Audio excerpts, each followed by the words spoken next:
Le chapitre 1 de ce traité aborde la question des représentations personnelles, distinguant entre une vraie représentation et une fausse représentation. Alors que l'ego se présente comme le soi personnel, il mène à un monde illusoire basé sur la peur. En revanche, la vraie représentation du soi conduit à la vérité et à un nouveau monde.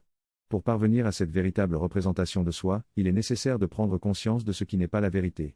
Nous sommes invités à reconnaître que nous avons précédemment représenté notre ego, mais que nous pouvons maintenant réclamer notre véritable soi personnel et le présenter aux autres. Ce changement de représentation est lié à un changement dans notre système de pensée, passant de l'ego à l'unité. Ce changement se manifeste par de petits changements d'attitude et de comportement, qui sont le résultat de l'apprentissage de ce cours.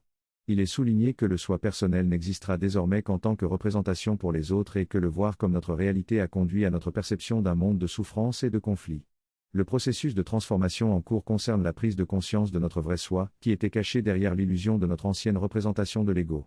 Il est également souligné que le soi personnel du passé n'était qu'une partie choisie de nous-mêmes et non un soi entier. Ainsi, le soi personnel doit cesser d'être considéré comme notre réalité et servir uniquement de représentation de notre vrai soi. Dans ce texte, il est souligné que nous avons plusieurs rôles dans nos vies, que ce soit en tant que professionnel, social, parents, amis, etc. Il est également mentionné la distinction entre le soi privé et le soi public, où notre véritable identité peut être différente de celle que nous montrons aux autres.